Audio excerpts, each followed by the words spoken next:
Hi everyone, so we wanted to make a video to help a lot of people that are starting to get into their running, running anywhere between 1 to 5, maybe to 10 Ks. It's an important time when you're really starting to get into your running to understand how to minimize injury and how to make sure that your tissue can handle the load that you're throwing at it. There's common areas that break down with runners, particularly new runners when they're starting, and there's 3 factors or 3 rules that we really recommend to try and minimize the chance of injury when you're starting to get into it. The main tissue for runners that really breaks down is often tendons. Tendons take a lot of load with running, particularly our Achilles or our patella tendons on the front of our knees. They take a lot of load as you're running week in, week out. So we want to make sure that they're strong and that they have a high load capacity so that they don't break down with you, we don't get any injuries and we don't have any issues while you're starting to get into your running, leading up to about 5-kilometer runs. So the 3 things that we would highly recommend. The first one is good shoe selection. We want you to pick a shoe that's perfect for you. Now this has significant implications with your running. A lot of people think they've got a pair of running shoes in their closet. They're now going to start getting into their running. They're just going to grab out their joggers and they're just going to start running with those.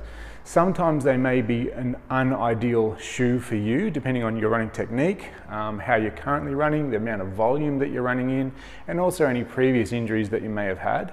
So we need you to find the right pair of shoes that would suit your foot, because there's huge areas that we need to consider with shoe selection.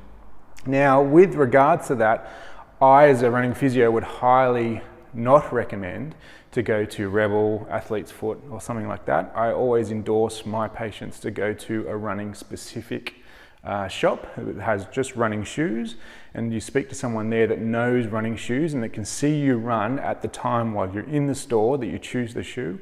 There's some great stores around Sydney, some great ones here in the Sutherland Shire with Ranella and the running company here in Kirrawee. Around the Sydney CBD, there's Running Science and a few others down there that we would highly recommend. So firstly, good shoe selection is actually quite key. Now the second thing is something that I'm a huge advocate for, which is strength training with runners, and strength training to make sure that your tendons, your muscles, and even your joints are really capable of handling the loads that you're going to start to introduce as you get better at your running. So we want to make sure that the tissue is able to tolerate what you're going to throw at it.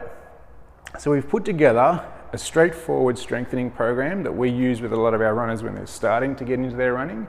And if you'd like this program, we'll put a link in the description of this video to download a PDF version of it. And that's just a home-based program with our favorite exercises in there to keep you nice and strong and hopefully prevent the chance of injury. Now these will strengthen the tendons, keep the muscles nice and healthy, and also strengthen the muscular areas that are important with running so that you don't fatigue too much, because that's often when we start to see injuries occur, is when runners run to the point of fatigue and their technique starts to drop out. Now, that's the second one, is a good strengthening program at home, which we'll deliver for you. Now the third one is your running volume, or the total load that you're doing throughout the week.